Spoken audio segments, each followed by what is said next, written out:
I feel like there was not really a good guy in this show.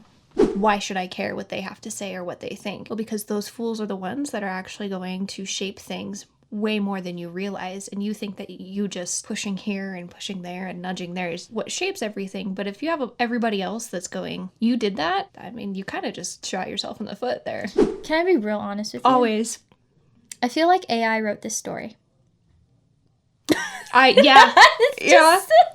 I love the look on his face though when he's like, did I just sleep with my half-sister for the last 3 years?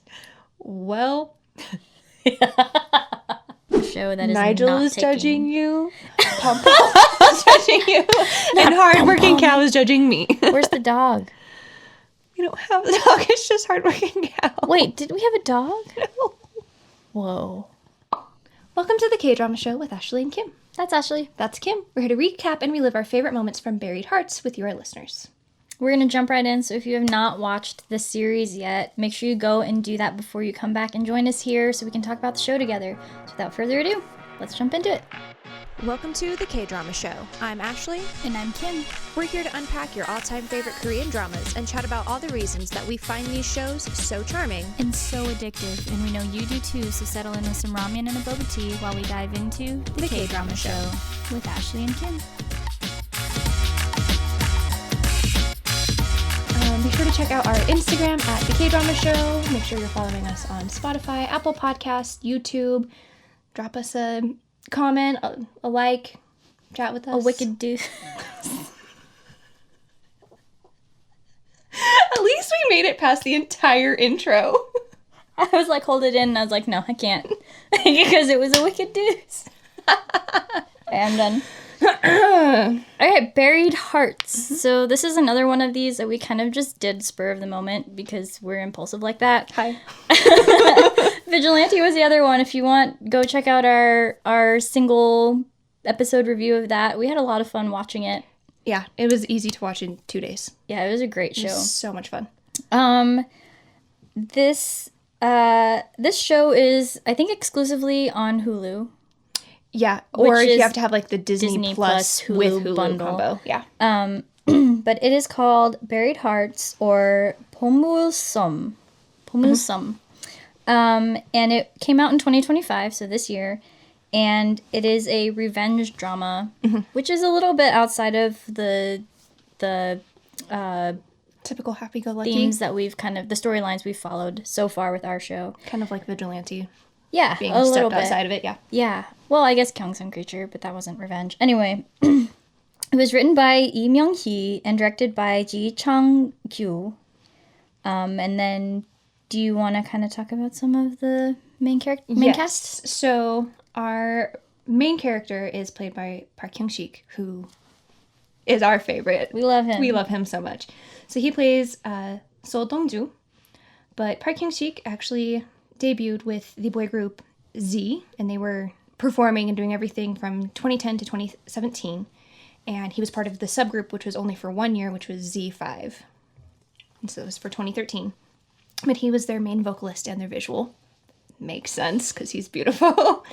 Something that I just thought was interesting about it is the group has not actually disbanded. They are on an indefinite hiatus, which was confirmed by their agency and by all of the members. But he's been in the shows Hwarang, Strong Woman Do Bong Soon, Happiness, The Heirs, Suits, The Juror, Soundtrack Number 1, Our Blooming Youth, and then Treasure Island.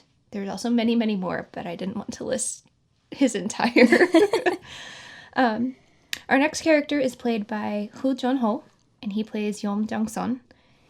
He actually began his acting career in 1986 in the theater before transitioning to television. In 2003, he won Best Supporting Actor for his role in the show Silmado. Okay. I don't know. I thought that was kind of interesting. But his resume is insane. It's super long. If he's been active for 40 years, 39 years. Yeah. Yeah. So just some of them are Precious Family, Beautiful Mind, Designated Survivor 60 Days. Beautiful Mind, like Beautiful Mind. That's what it said. Like, I haven't watched it, so I have no idea. I was just wondering if that's like the American. But Designated Survivor 60 Days. He's in that one. What? He's in Kingdom. which I'm trying to remember yeah. which character it is because it's been so long since I I've haven't watched watched that in a couple years. Snowdrop, Missing, The Other Side, Bloodhounds, and Treasure Island. I've at least heard of most of the ones that I listed. That's why I put them on the list, because I at least have either watched or Yeah. heard of. Our next character is played by Lee Hae-young, and he plays Ho Ildo. And he has been in Rude Miss Young-ae, Confidential Assignment, and then there's like a second confidential assignment. Voice, the King Eternal Monarch. He's one of the secretaries, like assistants. Yeah. Weird. I know, right? Stranger, River Where the Moon Rises, You Are My Spring, Grid, Kill Bok-soon, The Glory, Bloodhounds, See You in My 19th Life, Moving, Vigilante. I'm trying to remember who he is in Vigilante, and I can't. The Matchmakers, Officer Black Belt, Mr. Plankton, and Treasure Island. And again, his list of works is also very extensive. Is he a rogue? Was he the bad cop? One of the dirty cops? I honestly don't remember. I don't want to know what a vigilante is. I want to see the K-drama. Google. You know who else was in Vigilante, though, was Chang-yoon. Wait, what was his name? Lee Hae-young. Was he the detective that got killed, like got hit by the white truck? No, I don't believe he was. Lee Hae-young? Mm-hmm. He's the police commissioner. Oh my gosh. Wow. That's crazy. Bizarre. He looks so different, though, with his glasses and his receding hairline. He looks very different. It's not the same looking person at all. It's the same thing I did with Lee Dong-wook. Which, by the way, found out that one, like a friend of a friend, a mutual friend, has worked with him. It's fine. It's casual. As well as, I think it might have been Park Seo-joon filmed something for him. But he works with, like, brands and does commercials, so. Oh, well, yeah, that would make sense since... It's like, that's casual. It's fine. Way to just drop that and rub that in your face right there. Right? All right, then our next character is played by Hong Hwa-yeon, and she plays EunNam. And she has been in Mental Coach Jaekal, Only You, True to Love, I Am a Running Mate, and then Treasure Island. So I know she's a newer... Yeah, she's face. not familiar. She's a newer face. And then our final of our 5, I would say, biggest characters is played by Woo Hyun, and he plays Cha Gang-chung, and he has starred in The King and the Clown. He, again, also has a very extensive list. Family Ties, Reply 1988, Black, My Ideas Gangnam Beauty. We love him. We love him. The Light in Your Eyes, Designated Survivor 60 Days, Okay. Mystic Pop-Up Bar, Backstreet Rookie, The Tale of the Nine-Tailed, Sweet Home, True Beauty, Law School, Racket Boys, Anna, Alchemy of Souls, Behind Your Touch, Land of Happiness, Treasure Island, and he has another show that's coming out this year called Ho's Diner. He has a massive list. And he has acting range. He has a huge range. Like, he is very convincing as the chairman, and he was very convincing as the goofy dad of Kang Mi-rae in My Ideas Gangnam Beauty. And in Backstreet or as a Rookie, weird mountain spirit in... Yeah, Tale of the Nine-Tailed. Yeah. Backstreet Rookie, he's one of the shop owners. Okay. That's one of the friends of the main character's dad. But yeah, his acting career has also been very, very packed. Very so those are our robust. main 5. Yeah. Also, a special shout out and cameo to our favorite character of Kopiko. It's the only trope I have. Is Perfect segue. I'll just place that right there. I need to feel a little refreshed. This might wake you up.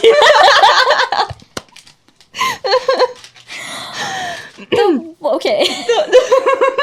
I knew that would be such a good... because they gave it, like, several scenes of, like, wow. In the most awkward ways possible, It was though. so painful. It's like, oh man, just found out somebody died. Have a Kopiko. It'll make it all better. Yeah, it was weird. I was like, I know I have a pack somewhere, so I made sure it was in my bag. Yeah. I don't think we saw it till episode 10. Yeah, it was much later because the DongJu was given one. Yep. And then it was just like Every episode. after that, it was like, because then we had one from the kitchen staff to Secretary Gong. That one about killed me. That one was just so awkward. It was so out of pocket for like the seriousness of that whole scenario where she had just left, I think, getting threatened by DongJu, wasn't it? something like that. Something like that. Remember Kopiko? And then there was the one from DongJu to EunNam after she just filed divorce to HuiCheol or HuiCheol or whatever his name is. And then the one from the chef couple to Secretary Gong where they're just like, here, have the packet. Yeah. Oh, yeah, that was... Like, wow, they really had to squeeze every appearance from their contract into these 3 episodes. It was a lot, but we do love you, Kopiko. They are delicious. They are so good. It was just so out of pocket. Yeah. And, like, honestly, it had me flashback to Dr. Slump. The first time that Park Hyung-sik, like, takes it, and he was just... My brain immediately went to when he put it in. It makes me wonder if he, like, specifically has a contract with them. Right. Kind of like young Park Seo-joon and the Caramels. Every actor has their one product, too. Seriously. Yeah, that was my cameo character that had to have their moment. Amazing. Any other tropes you wanted to discuss? Tropes and themes. Squish them together. Obviously, the biggest theme is revenge. The biggest theme is revenge. I would say a trope would be the high school nemesis. Yeah. And going, yeah, guess what? I beat you, and you didn't even know that I beat you. Like, it was so juvenile. It was such an interesting, like, I felt like they could have fleshed out. Yes. I feel like this show, as a whole, like, threw us into the middle of so much without ever really explaining it. Yeah. Or tying it up for us. Mm-hmm. Like, the HuiCheol stuff, why did he hate him so much? Like, where did the competition even, like, stem from? Mm-hmm. Other than to just be something that causes this between EunNam and HuiCheol. They kind of touched on that, I think, with flashing back to the rugby team. And DongJu is way better than HuiCheol at it, and he just got pissed. Yeah. And was like, so I mean, like, there was at least, I would say they touched on it, but they could have definitely expanded on that. Yeah. More. It was just so... Rather than just that one little memory, rather than having, like, multiple things that... Yeah. I guess. Built up. It just felt so weird. I don't know, but I guess high school is weird in that way. That is true. Any other tropes and themes? It's not, I wouldn't say they were tropes necessarily, but there were, I don't even know if I want to call, I don't know what I want to call it. I think there were more Americanized tropes than we're used to seeing in K-dramas. Yeah. For example, like the estranged child, just kidding, you're actually my long-lost son. That's very, like, soap opera-y. Yeah. And like, even, the sacrificial love kind of thing. Well, yeah, even the, I love you, but I'm going to be with this person so I can get my shares so I can take over the company. Like, I feel like that's kind of a trope because that's not as something that's super common that you see in K-dramas, because what you would typically see is somebody who's already been married and they married for business, and so 2 companies could merge. Or usually you see the main characters, because they're the good guys, pushing back against the merger. Right. You know what I mean? Right. I feel like there was not really a good guy in this show. I don't know how you feel about that. Yeah, I would agree. Mm-hmm. Because I would say that, like, DongJu is the one that you're rooting for, because he's the one who finds out all this chaotic, you know, all these events and things that are directly related to him. But that's not what got him, like, invested in this in the first place. Yeah. It had nothing to do with him. Mm-hmm. And he just was like, yeah, I want to be the chairman of this company. That'd be kind of great. I'm not going to tell anybody that. But, like, that was his original goal when joining, was... Right. Run his own subsidiary, those kinds of things. Right. Well, he wanted to marry the chairman's granddaughter, and he had no idea who she was, and was like, if I marry her, I would have the chance at that seat. And so really he's a very ambitious guy, but he's not necessarily a good guy. Yeah. Do you want to talk about plot points? Yeah. Where should we start? Let's start with the Dandelion Files. Let's just go to the big ones. The big one. Yeah, absolutely.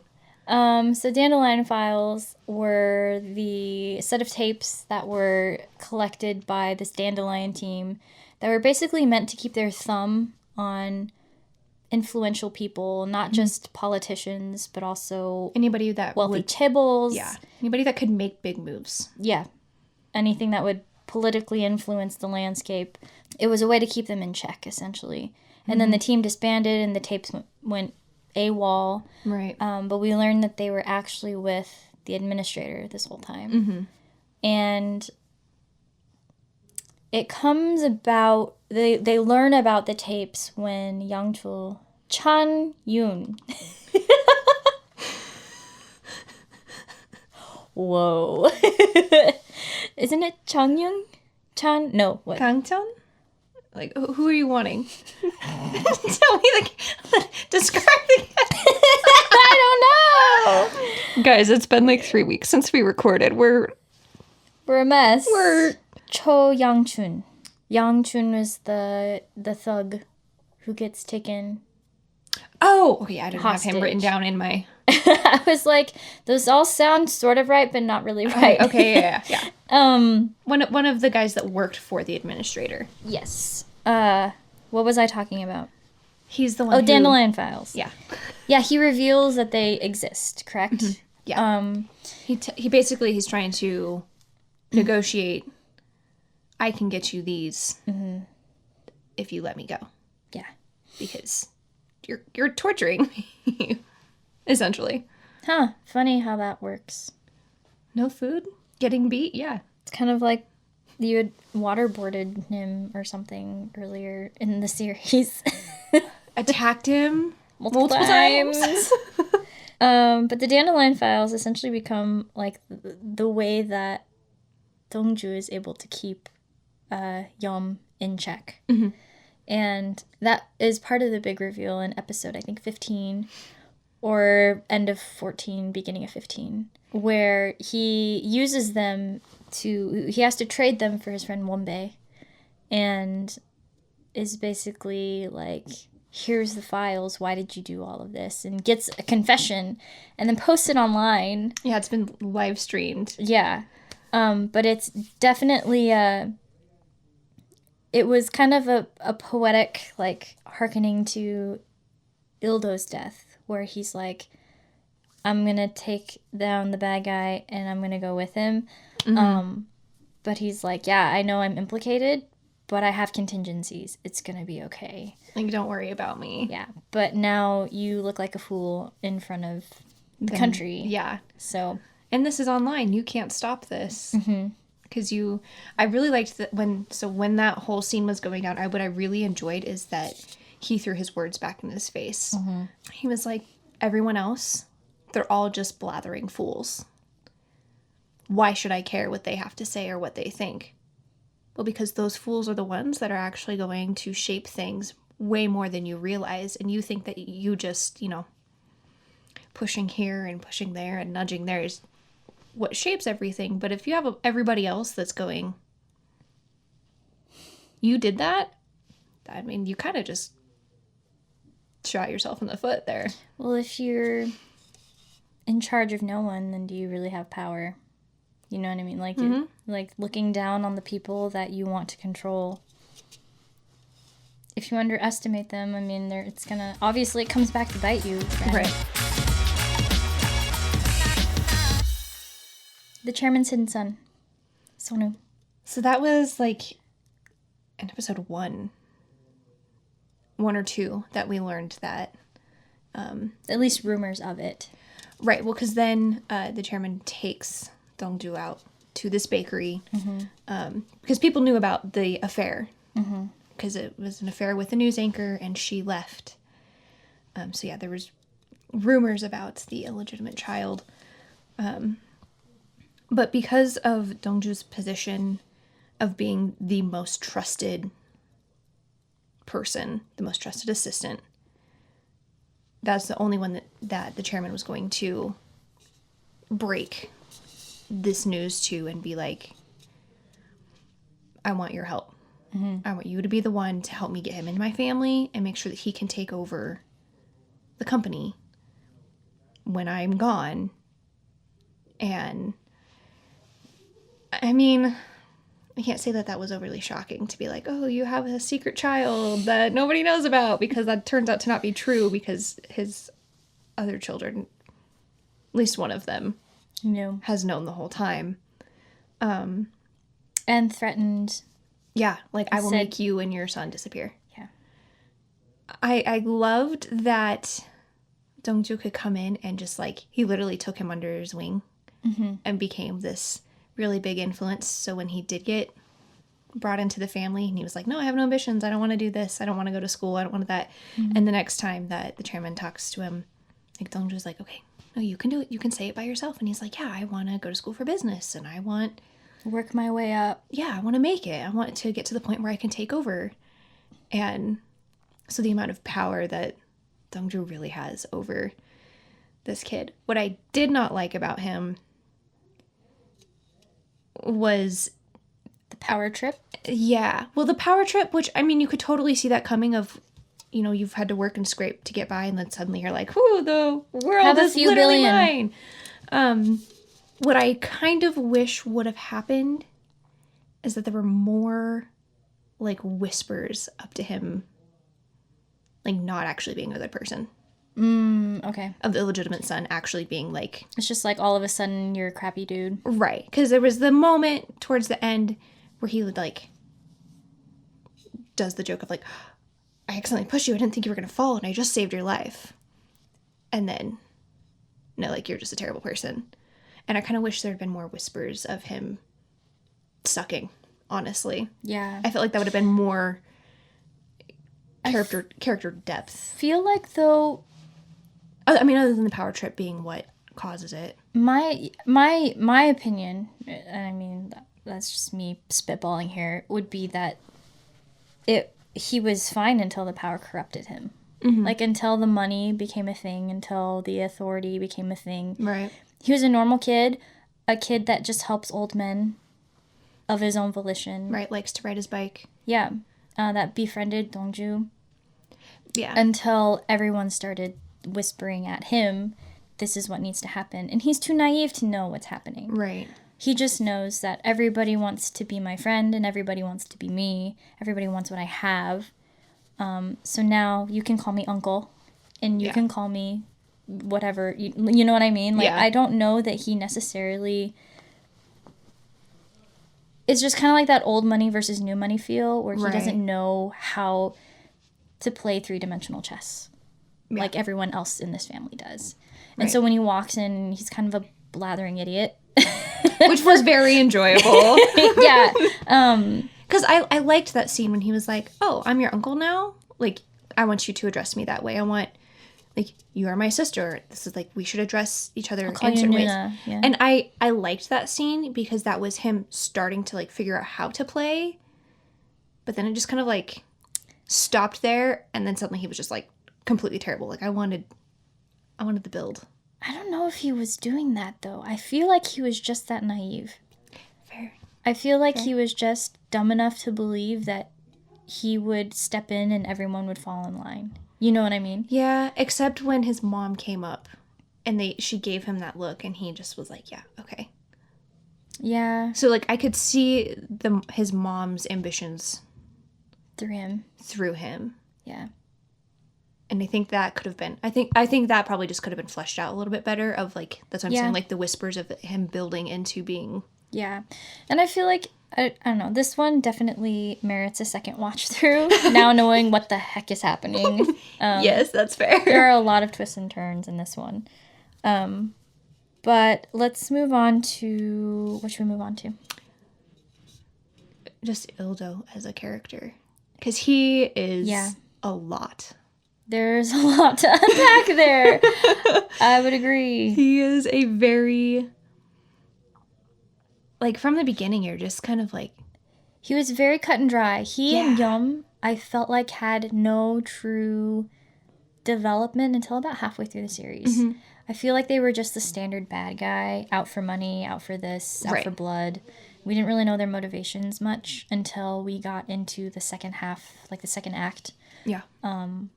Where DongJu gets his memory back and is like threatening their empire. It was just his whole backstory. Okay, I feel like... Can I be real honest with you? Always. I feel like AI wrote this story.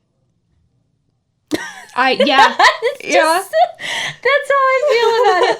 And that might be... that's not meant to, like, discredit the writers. It's just, it feels like they put in so many twists for the sake of having twists in it. Right. That it feels a little less cohesive. And maybe I need to watch it again, but I just feel like there was the first half of the show, which felt like DongJu's growth arc. And then there was the second half that felt like his villain arc. I liked the villain arc, though. But, yeah, I would agree. It was very... There were just some weird plot points that, again, I felt like were not fleshed out very well to where it was like, oh, this is the story. It was just kind of... Well, and here's the tea here, here's the tea there. There were enough time jumps that you don't know how much time has gone by. And that kind of threw me. I hated the time jumps. Because it'd be like... They were very jarring. Well, because it was like they would be here. And DongJu is... at the beginning of the show, he's blackmailing somebody with the dress shirts that are full of boxes of money. Which was just like,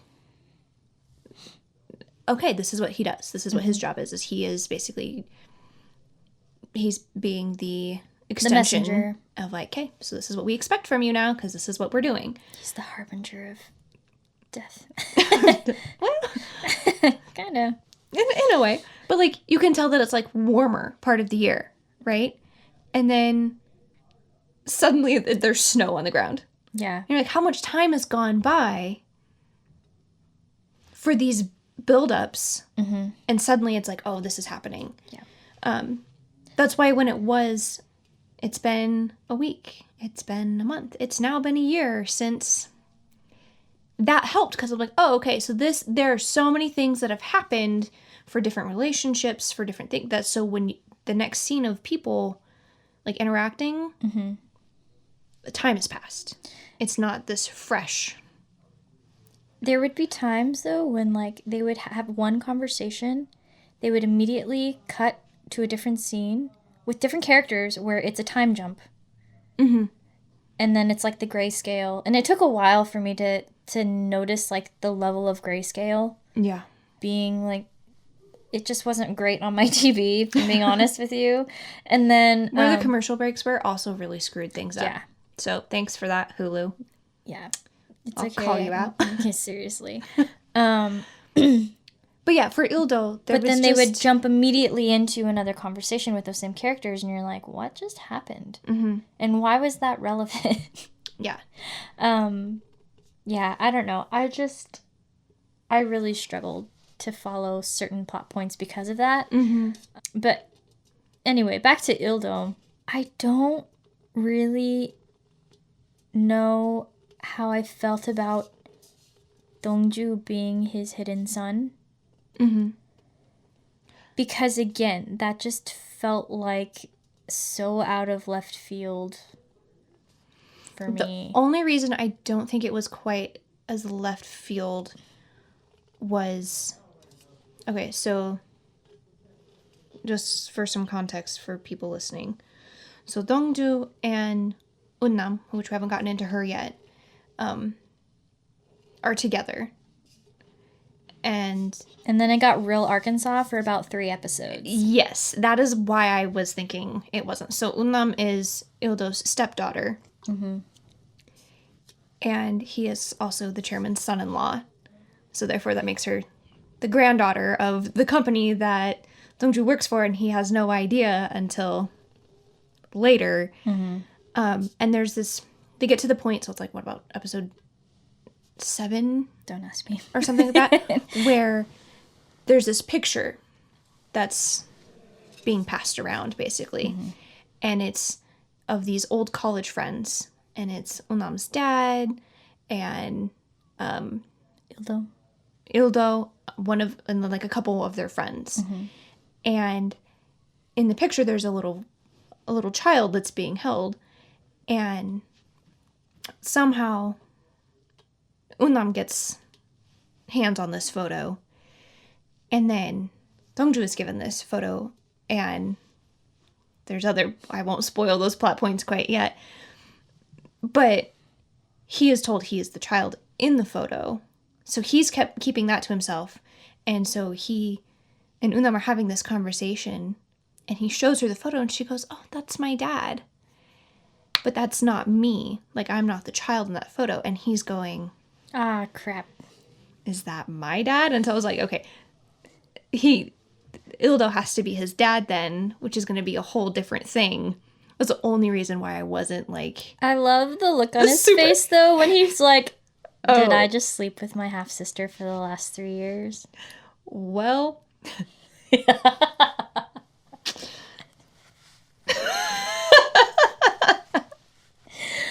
Gross! I did not just do that. Again, So yeah, I once I saw that and EunNam was like, "No, that was my dad." I was like, they are not going to pull that yeah, like that kind of storyline. you would hope. Please don't. I don't feel like Park Hyung-sik would sign up for that. Honestly, it was weird that they even went there. Yeah, As long as they did. I agree. So that's the only reason that I was like, okay. But then when it was the actual confirmation, I was like, oh. I did message you. I was like, I am kind of freaking out, but low-key had suspicions about it. Yeah. Yeah, I figured they had to... Either he wasn't the child, or they weren't half-siblings, because that's a bit much for... Any type of storyline. At least the ones that we would watch. I agree. The KDrama Show After Hours. Just kidding.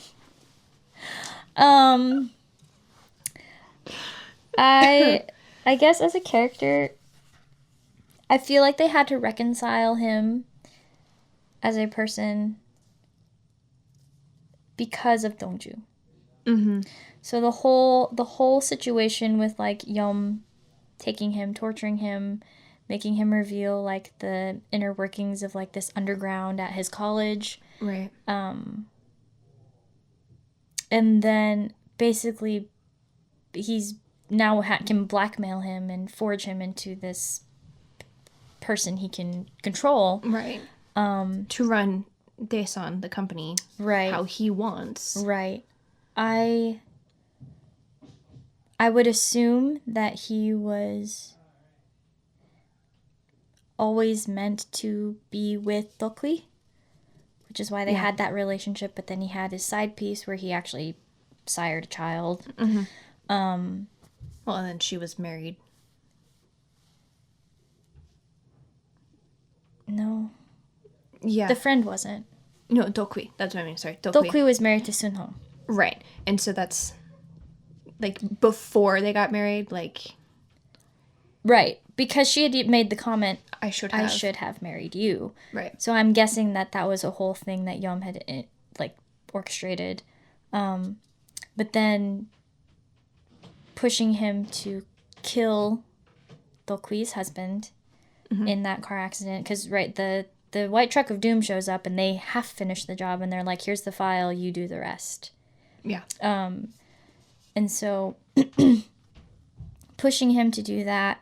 And then it's just so interesting where he has this moment with DongJu right before he dies, where they're having a drink and they're basically just laying it all out there because I think the chairman has been told of their relationship. And they're realizing that they are cut of the same cloth. They are the same person. They are the same person. And they're both blinded by ambition, maybe toward different ends, but they both have been full speed ahead for...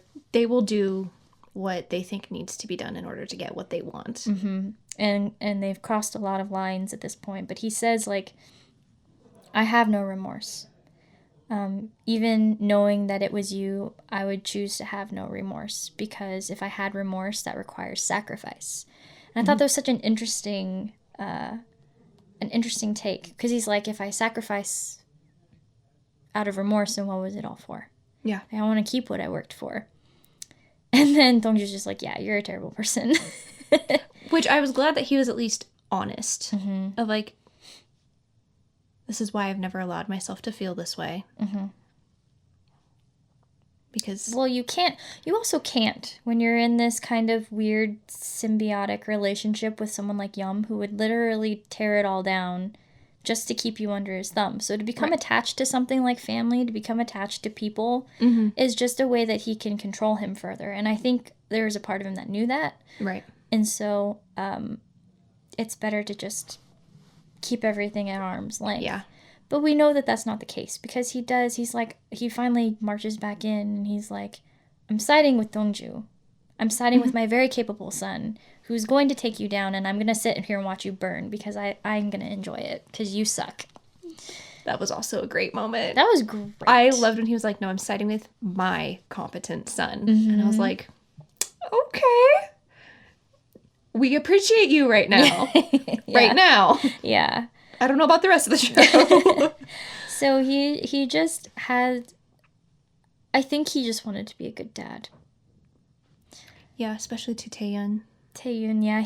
He felt a lot of angst over his son seeing him be the monster that he had been forged into. And that's why he sulked in his room for a week and didn't take food, is because... It's not because he felt guilty about what he had done to DongJu necessarily at that point. But it was that his son viewed him as a monster. Yeah, saw him for who he really was. Yeah. I did like the moment when DongJu like comes in and is like, here's the piece of paper proving that we are in fact, Family. Yeah, family. And tells him, you need to stay healthy and you need to get better for your son, because he has cared about TaeYoon the whole time anyway, like, and then to find out like, oh no, this is actually my half brother, of course he's going to care that a much little more. bit more. So he's like, I don't care about you necessarily, but I care about my little brother, and you know what, he's going to view you the way he's going to view you, but you can't do that to him. But then, just not take care of yourself. Right. But then he also says, I'm also asking you. So he's like, your kids are saying no. Your kids are saying, knock it off. Get it together. The audacity. But his last act of love, because he said, when I die of old age, what did he say? He said something... To scatter his ashes... Right. By the boat, because that's where he wants to repent. The place where I tried to kill you and the place where you saved me, that's where I'll spend my afterlife repenting. Oh yeah, he shoots DongJu and tries to kill him. A couple of times. That's the second time he tries to kill him, and then he shoots him again at a different time. Tried like 4 or 5 times to kill his own child. It's a complicated relationship. Quite knowing that he was his child. Right. But yeah, so his last act of love, after he just gets done saying, like, I'm going to grow old and spend the money that I've worked for, and I'm not going to feel bad about it. I have no plans to die. And then DongJu says, well, you never know. Maybe I'll die before you. You just don't know how life is. But then he says something about, like, do you think someday we'll ever be able to have small talk? Like, where we ask how each other is make doing. sure you're taking care of yourself. Yeah. Yeah. And DongJu's just like, yeah, no, don't hold your breath. And then he proceeds to get murked by JongYun. That was his name, right? JongYun? The one that we couldn't remember his name in the first place. Yeah, the bad guy with the ring. The bad guy with the ring. But rather than let DongJu just die, he actually chooses to to step in. take down the attacker and kill both of them. But they have a really sweet moment at the beginning of episode 16, I think. 15? It'd be 15. 15.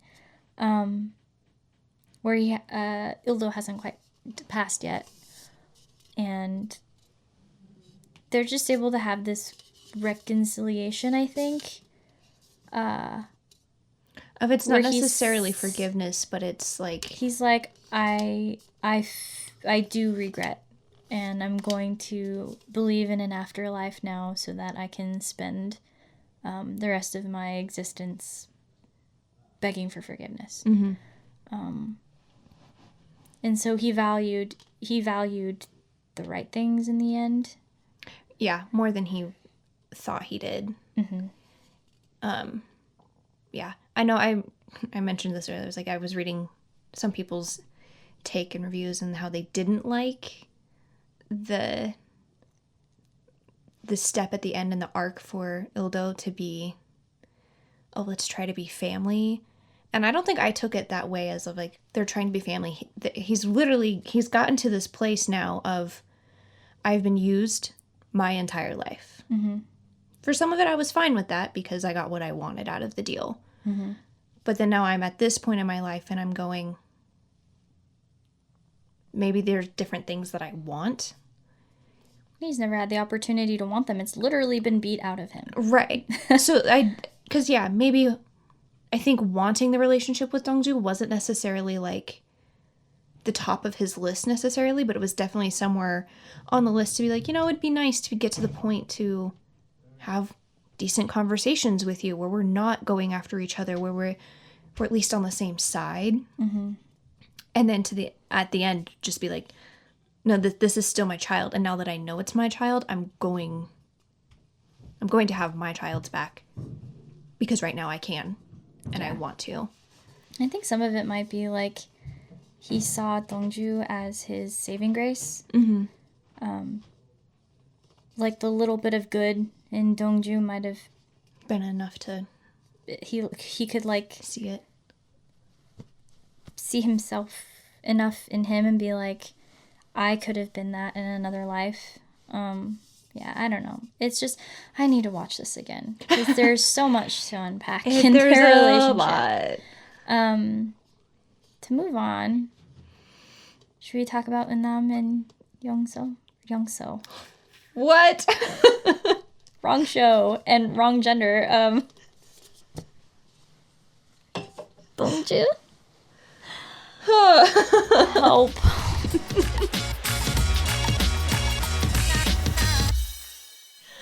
Maybe I do need a Kopiko. I didn't really care for her character. Yeah? I think at the beginning she was an important character for DongJu to finally be like, you know what? I'm going to go after what I want now. Mm-hmm. Because when we learned that originally DongJu was going to go to, New York City or something like that, to meet the chairman's granddaughter and try to weasel his way into the top. And then he sees this young woman at the same cafe and she's pretending to play the violin and she spins around and he just is like finding her so endearing and charming. And he's like, you're the one that I want. Like, and so, Honey. so he chose love over money. And they have this, cute little relationship for 3 years or whatever it is. Mm-hmm. To then, they're living together. They have matching tattoos. Like they've built a life. And he's like, I'm going to marry this girl. Buys a ring. He's ready to propose. And then he almost dies from cinnamon and is rushed to the hospital. And she's like, not tonight of all nights. And he's like, what a weird comment. Mm-hmm. To then the next morning, she's gone. And DongJu is invited to the chairman's granddaughter's wedding as like family adjacent. And he watches his girlfriend walk down the aisle and marry his high school nemesis. And, you know, to have that turning point of like, you, first of all, you lied to me for years about who you were. Yeah, you don't lie like that to somebody that you love. Yeah. And like have built this life with. And so to have that switch and be like, fine, I'm gonna do my best to take over, basically. So I think she was great at like the beginning for that. Mm-hmm. And then I don't know, her character kind of just Became useless. well, she just got into this whole revenge. The whole reason she married the other guy was for shares, because she wanted to climb to the top of the company. Okay, then stick with that. Mm. You gave up love for power. And then she goes on this whole thing of how she actually hates her husband. And she treats him like crap. And he's kind of feel bad for the guy, because he's just like, He really did like her. I want to build a life with you, and you keep going back to this guy, and you married me. Mm-hmm. So like, Even when I'm winning, I'm losing. yeah. And so then her whole thing was just like trying to get out of this marriage that she decided now she doesn't want, and she's even willing to give up her shares. And it's just like, And then she does. pick something. But Pick then, one. But then she's like, if you want me to support your marriage, grandfather, I want all of my shares back and then some. Like, woman. She's a very maddening character. Yeah. I didn't, So I liked her at the beginning. I thought she was helpful for a lot of like, I agree with you in Plots? that, like, it was necessary to throw him into this arc, into this story arc, because that is a strong motivator. absolutely. I feel like she should have stayed loyal to her dude. Like, if she was truly that ambitious, like you're saying, like, if she was truly that ambitious, she should have just stuck to it. And having her be so wishy-washy made her into a weaker character, I think, than to have just let her stick to her guns. But I kind of get it, because he needed someone on his side. Right. Otherwise, who was really on his side? Yeah, because he just gets abandoned constantly. Yeah. And so other than like Wombe and the hacker friend, but he needed somebody on the inside track with the family to actually like go to bat for him. I feel like team. Yeah. So I kind of get why they kept her around. I just feel like they went about it in a really weak way. Also, the scene where HuiCheol asked for the divorce was brutal. I think it was a fair scene for him, though. I was glad he got it. She Yeah. deserved it. She was being a jerk. She was being so mean. And he, like, literally, she's stringing him along. She's telling him constantly to his face, I don't want to be with you. I don't like you. And then staying. Yeah. And he's going, like, You can't have do I have hope here? Like, Yeah, he was like, you came back, so I figured you wanted to work things out and had to change your heart. She's like, no. And he's like, all right, we'll get out. leave. I'm going to take a shower. You should be gone by the time I get out of I'll here. send you the rest of your things. So, like, and that, I feel like that was unfair to the actress to have a not super fleshed out storyline. Yeah. Well, and then she doesn't even get to be... she doesn't even get to be with the guy she left it all for. So, like, honestly... She did not have her cake, and she did not eat it. It was just... She watched it get thrown out the window. Threw out the baby with the bathwater. I don't know. It was very weird. Yeah, I would agree that I felt like she could have had a much better storyline. I was also kind of hoping that her husband had more of a story. Yeah, they really don't bring him back except for to just be like, The very cool? end. All right, homie. Right. I'm not going to say hi to you in the hallway, but I'm also not going to punch you in the face anymore. I did like that he just hit the elevator and was like, go. Yeah. Yeah. Bye. I'll take care of this. Right. So yeah, the actress did a great job. Yeah, I feel like she did such a good job. I felt like her story, it was so unfair to not that is what give I her mean by something. this whole series felt like an AI story. Because at least it could have been like she ended up as the CEO of the whole company. Do we want to talk about? Can I say one of my favorite relationships? Yes. Is TaeYoon, who is played by Yoon Sang-hyun, Yeah. because he was Pada in Dr. Slump. And I just loved that those two actors got to work together again and to have a similar relationship role. Whereas this time they're actually like brothers, and in Dr. Slump he just is like, you're in love with my sister, so please treat me really well. Like, please treat me really well as you put your card right here. A little bit of a Dokwa moment. Samchan. But I really liked their relationship that they had with one another. Yeah. Because there was never any competition. It was just, they just genuinely respected each other and liked each other. Like, he was one of the first people that DongJu told, hey, I'm going to propose to my girlfriend. And, like, this is who my girlfriend is. And he's just going, oh, boy. That's my sister. Cousin. My half-sister. Cousin. No, because that's Ildo and Dokui's son. Oh, yeah. Yep. And Dokui is EunNam's mom. There's so many characters in this show. Whoa. Wow. But, like, I just thought that was a really just cute relationship. And, like, to go and, like, he's wanting to go talk to DongJu, and he's like, there's something going on. Like, I want to come see you, and watches his dad leave. And then comes to DongJu's rescue, basically, and was like, I'm going to get you to a hospital after my father shot you. And then for him to even be the one to kind of, like, casually break the news to the entire family that DongJu is his brother was just kind of like, he's not trying to do it to be like, I'm going to make this into a bigger deal. He's just like, well, Ildo's also his father, so...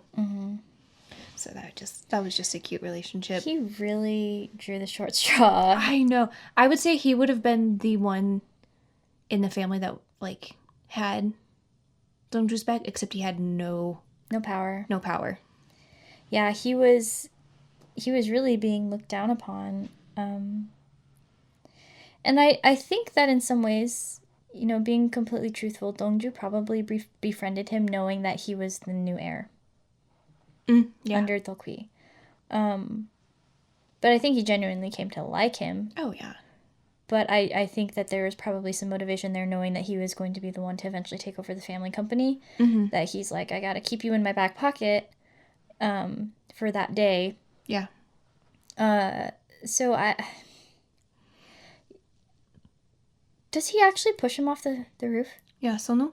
Yeah, he pushes him off the roof, doesn't he? At the end of the show.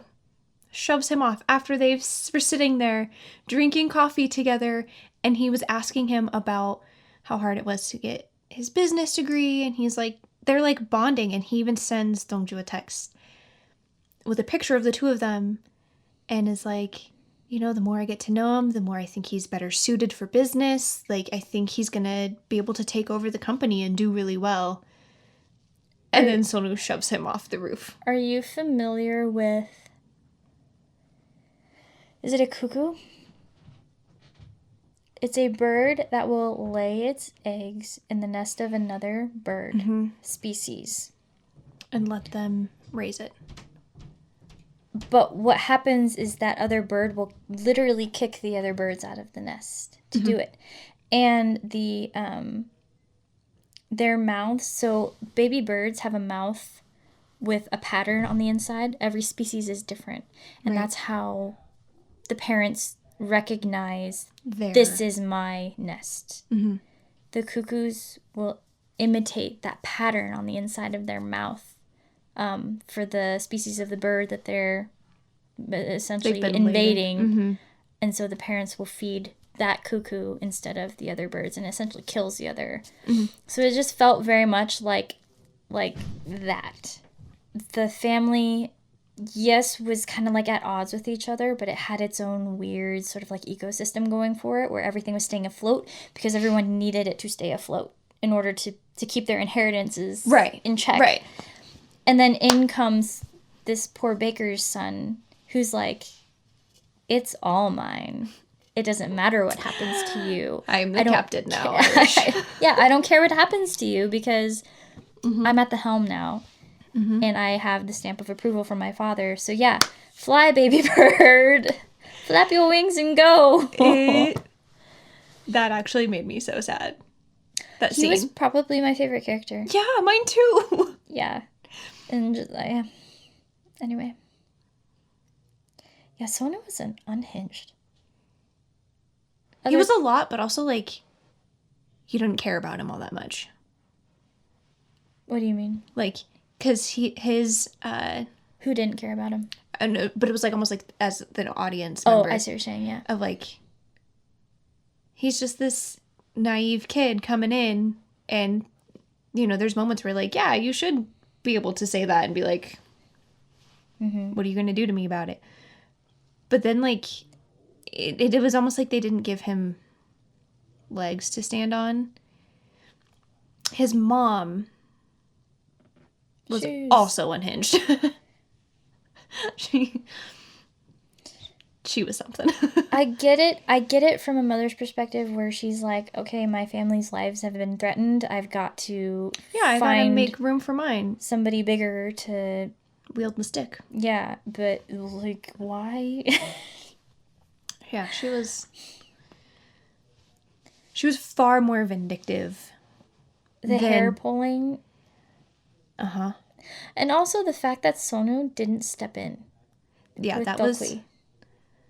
Yeah, you're just going to watch your mom get her hair yanked out of her head. There's something seriously wrong with those two. Anyway, it's fine. I think, though, it kind of highlights the fact that when DongJu is like, my ambition is just... He's like, why do you want to protect Daesun, right? The chairman is like, why do you care to protect it? And he's like, well, I really don't care about that per se. I just want Yum to be screwed out of everything he's been trying to build. Mm-hmm. And so he's like, once I've accomplished that, I'll turn everything over to SeonU, and then it's... Yeah. You do what you want. But I think it just fight each other. Highlights the fact that there was no... It was pick a side. Neither one was good. Yeah. I don't know. Anyway. The other largest plot point for us was the fact that DongJu stole 2 trillion won and got away with it. And then he was the only person who had the safe code. The vault code. And changed it, so he was the only one. And when Ildo shoots him and he, you know, he's like, ah, crap, falls off the yacht, and they're going, what do you mean I don't have my 2 trillion won? What do you mean you can't get into the vault and into the safe? That's a pretty large... Yeah. Because it even gets to the point where Yulm is just like, forget the 2 trillion. I want to make him suffer because he made me suffer. He's literally just... Mm-hmm. He's just a bully, really, is all he is. He's just the schoolyard bully who just happens to have the biggest stick. Yeah. So he is literally and figuratively. Like, he literally is just like a typical villain, but he did such a good job with it. He did a very nice job with it.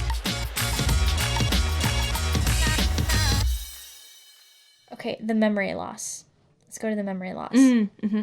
Is very weirded out by the fact that we spent 7 episodes thinking that he had lost his memory. And then we go back through the flashbacks and realize he'd, like, regained his memory early on. Like, almost immediately. Yeah. And was playing it up for everyone. Which was kind of genius. It was 3D chess again. Right.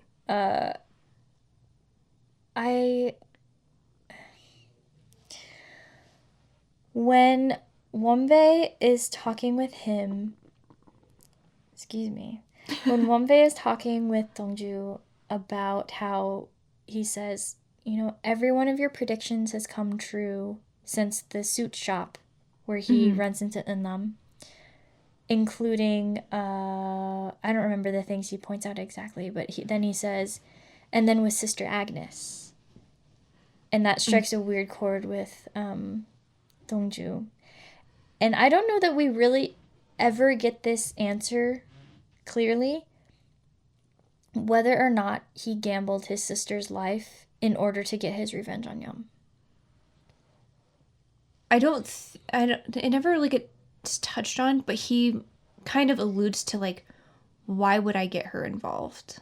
But that's when he knew that the drone was recording. Yeah. But they really glaze over that one when Wonbae brings it up. Yeah. Because he said, you've predicted everything all the way to Sister Agnes, and then he just stops. Mm-hmm. And then DongJu acts really weird about it. Yeah. So, in your opinion, did he knowingly sacrifice his sister in order to exact his revenge? I don't think it was knowingly, but I think he knew it was a possibility.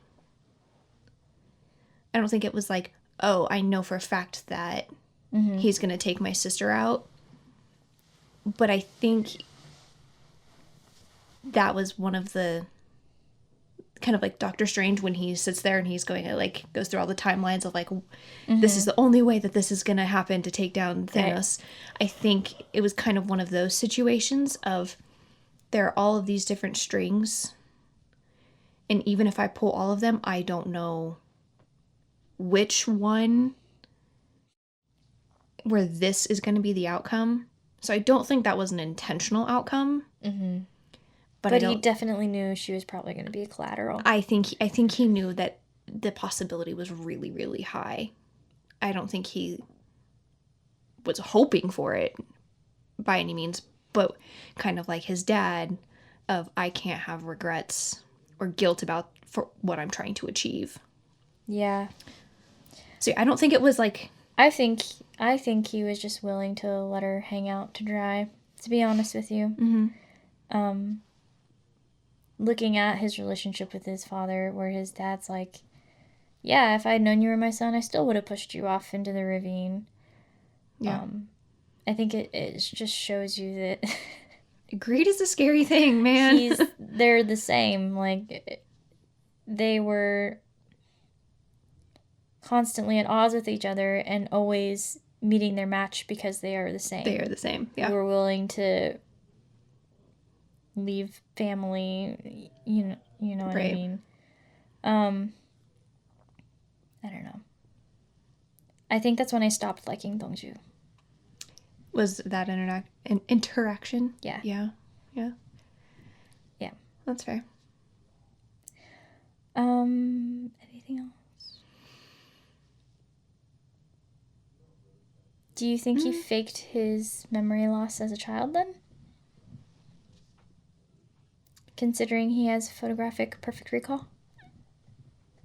I don't know. Because they take him to a hypnotist and like do like hypnotherapy. And it seems, I mean, I know nothing about hypnosis and leave it there. It's like the reactions seem very genuine of like the panic that it's bringing on, and he's like, I haven't seen this. Like I don't know whose memory this is. Like I don't know how this could be mine. Mm-hmm. And I think his childhood memory loss is probably more likely to be harder to uncover. Not that it couldn't, and I think with the hypnosis it probably unlocked, because he even gets asked later, like, do you remember any of this? And he tells them no, and I didn't believe him in that moment of do you remember anything now? And he said, when he said no, I was like, I don't believe you on that one, because I think you've had enough of your trauma being unlocked that you do remember things now. Mm-hmm. But before that, I don't think he did. Why does he play so many characters with perfect recall? Because he's good at it, man. Wasn't there another one? Was he like that in the zombie one? No. I feel like there was one more. No, he's just very, very smart in Happiness. I don't know if it was perfect recall necessarily, but like he definitely thinks outside of the box a little bit more. Yeah. What was I saying before I said that? Perfect recall. No, before that. His childhood memory loss being real or not. I don't remember anymore. Because that's what I just answered. Oh, so did Yes. Ildo, like, shoot him then rescue him? Why does he have a memory of being in the car with Ildo? He doesn't. Ildo's the one that hit him from behind. No. Early in the series, when he does hypnosis or something, the first time where he has a dream, he's in the car with Ildo. After he got rescued from the water. You know what I'm talking about? It's like really early in the series. I think that might be him mixing them together, his memories together. Yeah, okay. Of the trauma of being shot and being rescued, and then the trauma of the childhood wreck where Ildo... Yeah, that makes sense. And Ildo being the face behind them. I think that was a Like I said, combo. there's so many flashbacks. I have to rewatch this because it's almost confusing. I watched all of it this week, so it's I relatively... watched the first 6 episodes 2.5 months ago. I remember. So like it's fairly fresh in my brain right now, because I watched the first 3 episodes with you, and then I just didn't watch it because I had 500,000 things going on that I just... How do you feel about the ending? Honestly, I liked the ending. Being open-ended like that? Being open-ended like that, because I liked that DongJu walked away and told like he said he would. Well, but he even told EunNam, I don't know what's wrong anymore. Kind of like, I can't tell that line. I don't know what's right and I don't know what's wrong. Like, I don't see the difference anymore. And I need to figure that out. Like... Before I become my father. Before, yeah. And so the idea of him being alone on the boat, and he has the case that has the guns in it, and it's like, okay, is he going to throw those in the ocean? Is he going to store those below? Or is he going to go be with his dad? Like, you don't know. But that makes sense for his character, because his character is chaotic. He's very chaotic. He's very calculated, though, which made him a very enjoyable, like, sort of villain. He was an anti-hero. He was definitely an anti-hero. I mean, I hated that TaeYoon got shoved off of the roof by SeonU because... Oh, yeah, the other big plot point is that the chairman has amnesia, and he's losing his mind. His dementia. What did I say? Amnesia? Amnesia. That's what DongJu had. So it makes sense you would confuse them. It's okay. 5, again. So many different things. Too much. Do I have dementia? Yeah. But, the chairman doesn't... No, you don't have dementia. And you just realized I said yeah. That's what I was like, when you're like, just didn't know, I was like, she'll get it in a second. Do I have dementia? Yeah. Okay. Oh. Go ahead. Okay. I didn't mean to interrupt. No, you're fine. So, the chairman having dementia, he knows that somebody has to be able to run the company. And because he is getting worse. And so, the very end, like after the credits, did you watch all the way through and they had like just little brief scenes of everybody? No, but you know me. Kim's toxic trait is she doesn't finish Don't the finish show. the episodes. Okay, so there's a little... They literally do scenes of everybody. Okay. Okay? Not quite everybody. Remember that time I didn't finish Kyungsung Creature? Twice. Twice. Sorry.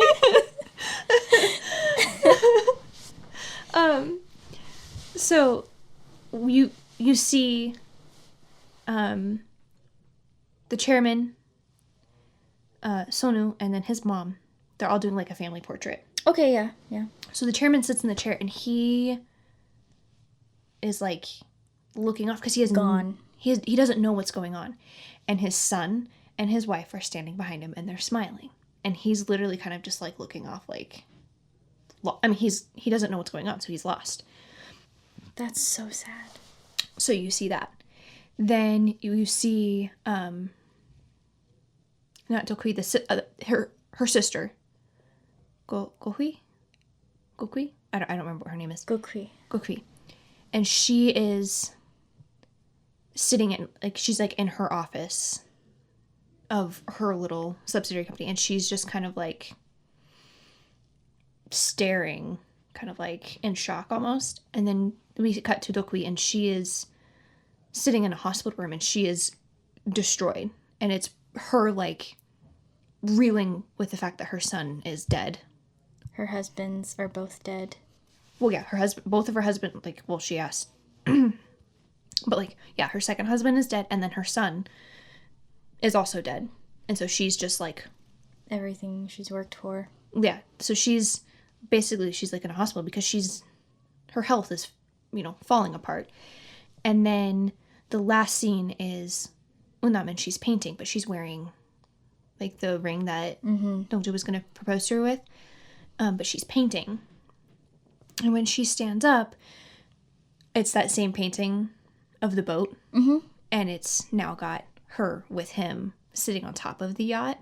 Oh, okay. And she gets up and walks away, and she goes, DongJu, I don't know where you are. I know you're not going to be gone indefinitely, but you can come back, like, to take a rest, like, to come visit. So he's just, like, gone. So, like, nobody knows where he is. Does he still have access to the fund? No, because he gave her... Oh, to the fund? Probably. But she has access to the vault. Yeah. So that's what, like, we don't know where... Speaking of, how do you feel about Yum's ending? It was kind of enjoyable. It was very poetic. It was. Like, all of that wealth that he sought to have, you have it now. Can't spend it. You're stuck in this little teeny tiny room where you can take 17 steps forward and 17 steps backwards. Yeah. And, have fun counting your money. Yeah, and then once I let you out, you've already signed over your entire fortune to me. So nana boo boo. Well, and then his wife is just like, cool, you're gone. Yeah, she waited a year and was like, you know what? Yeah, he didn't need this house very much anyway. It's fine. Well, she's like, we never had any kids in it. Like, so yeah. But yeah, so that's how the show ended, though, was with those little scenes of everybody else. And so, and Interesting. So, like, I kind of enjoyed that because it's not a happy ending type of show. It's not a happy show at all. Mm-hmm. You're dealing with people being greedy and mean and power tripping, and like everybody's just getting slapped in the face with reality checks constantly. Yeah, I don't even really know what I guess the revenge. Right, yeah. Which he exacts, so he's achieved his goal, but like, Yeah. What is the redeeming factor about this show other than DongJu getting what he wanted out of it? Because the only good relationships he's had are completely either a farce or they're sabotaged or that people are dead. Yeah. See, I think that's why I like the open-ended of, like, it could just be like, you don't know but he got what he wanted, and then, like, he did exactly what he said he was going to do of, like, once I've accomplished this goal, I'll step out. Mm-hmm. Y'all can fight. Yeah. I do feel like his motivation with going out to sea was to, like, connect with his father. Mm-hmm. Yeah, spread the ashes and... Yeah. And in that way, like, his forgiveness, offering his forgiveness to his father. Mm-hmm. Because I think he understands him more now. I don't know. It's just... I like happy endings. I'm a very simple person. Don't give me all this political vendetta crap. I don't know. I really liked Vigilante. Vigilante was a lot of fun. All right, final thought. How did you feel about the series as a whole? Honestly, I liked it. I will rewatch it, especially to like pick up on different things that that you always miss the first time around. I think things were choppy, but I think the acting was so good. Yeah. The actors did amazing jobs. And I think seeing Park Hyung-sik in this type of role like was so satisfying. Of like his ability to take on this super serious, like when he breaks down, and this isn't like Dr. Slump breaking down, this is like different. But even just like seeing like the mean side come out, that you're like, that's not characters that he usually plays. Even like like the show Happiness, he's a serious character, but they're fighting zombies. Yeah. So it's a different type of serious that you're trying to keep everybody alive. Not Well, and he's fighting obvious bad guys too. Right. Amongst the tenants. Yeah, what are your final thoughts? This might be controversial. I don't know. And it could just be that because I watched it in Chunks. such separate chunks that I didn't really see the story as a whole. I don't think this was Park Hyung-sik's strongest performance. I will be completely honest. I don't know that this role is something that he's quite honed into yet. I don't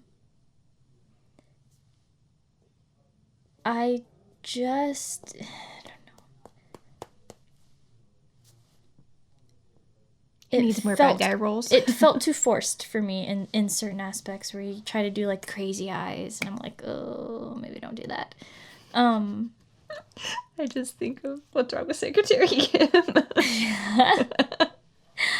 I just think that I don't know. Maybe I need to just rewatch it and see it. Fair. But I felt like he went up against some pretty big heavy hitters, and I think he held his own. Oh yeah. I just don't know that I was just like, man, that was just so good. Like I did with Happiness, for example, where I was just like, sold. That's so good. He did a great job. I just, maybe it's just me, but I didn't quite buy into the character this time, if I'm being totally honest. I think when he's being, what is the word I want? When he's being like the conniving, clever, sneaky guy, I think he locked in on that. I would agree. Completely. Like when he's playing the role of Director Saul. Yeah, I think he plays that very well. I would agree. The threatening the guy, that the administrator and his employee, the intimidation tactics, that I don't feel like that was quite his. Yeah, he just hasn't honed it yet. I don't think he quite locked in there. But being the sneaky, slimy director. Yeah, I'd agree. And I think part of that probably is from Suits. Yeah. Because Suits, that is a kind of a slimy character of, there's a lot of gray that you walk around in. Yeah. And I feel like that's just like his innate charm as a person. makes him, like, being a personable person, that's the game you play. I think he falls into it. But then, like, he's not a mean person by nature. Yeah. So to try to be like, I'm gonna rip your fingernails off your body, like, he's just not that person naturally. And so he has to figure out how to dial into that type of a role. Like the guy that plays Yom. He does that Totally believable. frighteningly well. Little terrifying. Yes. If I ever saw that man coming at me with a club, I'd probably just die of fright. Yeah, I don't know. I felt like maybe there was some weird direction that happened with what happened, like, on set, you know? I just don't think it was his strongest role. That's fair. But this is definitely a different genre he's taken on, so I'm proud of him for doing it. No, it was very... Again, I watched almost all of it this week. So, I don't know. I think I see the charm of the show. Charm's kind of a weird word to put with it. But yeah, I don't know. The appeal. Appeal, yeah. It's just very... Despite the choppiness, despite the sort of AI storyline timelines, especially, it is very intriguing. And, like, that's why I kept finished watching. That's why I watched basically the whole thing this week. And also because I made you. Oh, you didn't have to make me. You just said, "Hey, do you want to do that this week?" And I was like, "Yeah, I do. That sounds great." But, like, okay, one of the things we didn't actually touch on, Secretary Gong. You know, the lady that runs the house, her relationship with Dokui was not expecting that. I was expecting her to be the secret mistress. Mom. I thought she was going to be Dongju's mom. Yep, that's what I thought. I thought she was going to... I thought that she had a child with the chairman. And that it was Dongju. Yeah. And that he was going to be a secret heir to, you know... So, yeah, I was not expecting that relationship at all, and I hated it, but it was, like... That was a good twist. Of, like, we just didn't know. She plotted his death with Dokui. Multiple times, and even though she promised him, I'm not going to say anything about you being alive. Her loyalty was to Dokui. Her loyalty, yeah. And it's like that was a good plot, like, yeah, and twist, like, didn't see it coming, hated it, but also, like, it was done well. That was pretty good. Yeah. Would you watch it again? Yeah. I think it'll be a little while, though. Also because I just finished it. I need some... You need some spice. Need some spice from it. And I think watching it without... rushing. Without rushing, and also when it's watching without the intent of talking about it, I feel like there's just other things that you're not looking for that suddenly just, like... Ta-da! Agreed. And would you watch it again? No? I don't think I will. No? To be honest. I may get an itch in like a year or two, but I really don't have a desire to watch it again. It was just, I don't know. I watch TV to escape. It is very not happy. Like, there's no happy ending to like redeem the fact that everything leading up to the end sucks. That's fair. The only people that have a happy ending there's no relationship to root for. SeonU and his mom. And they're freaking terrible. And they're terrible people. I hate them. They're the worst. They literally are the worst. They took advantage of an old man. That, according to me, has amnesia, but dementia. And then, I just don't know. I loved his hair in it, though. I had a love-hate relationship with his hair. It was a little greasy at times for me, but it fit his character perfectly. I don't know. And then to see him, I sent it to you on Instagram, going platinum blonde. It's weird. Threw me off. Yeah. A lot. I was not. Is it for a role? Do we know? I don't know. He did like a fan meet event thing in Japan and had platinum blonde hair. And I was like, I don't know who you are. Maybe that was why he did it. My whole life is a lie. Who are you? Yeah, so I don't know. Any other parting thoughts? Scale of 1 to 10? No. I think my initial, like, as soon as I finished it, because I was still, like, processing everything, I was like, holy smokes, that is, like, an 8 out of 10. Yeah. But then having time to, like, actually think about it, I would say maybe 6.5 out of 10. Yeah. Partially because of, like, storyline funkiness. Yeah. I think there were a lot of, like, the music was really good.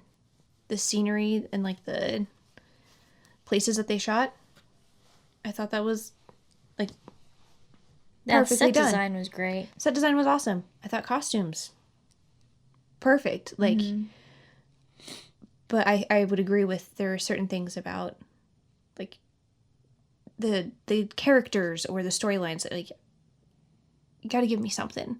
The place they ended the story in general was just weird. Like, I almost feel like there needs to be a season 2 to make me happy with the show. You know what I mean? But I don't want to watch it. right. Because it's just going to suck again. It's just going to be a show full of sucky things that make everybody sad and everybody dies. And anyway. So yeah, I would say 6.5 out of 10 for me. Yeah. I mean, there were just, like, certain characters, it would almost have been better for certain characters after they did, you know, whatever they needed to do. Go. To just, like, be written out or be, like, Yeah. I don't know. Yeah, I think there were too many Western trope attempts. You think?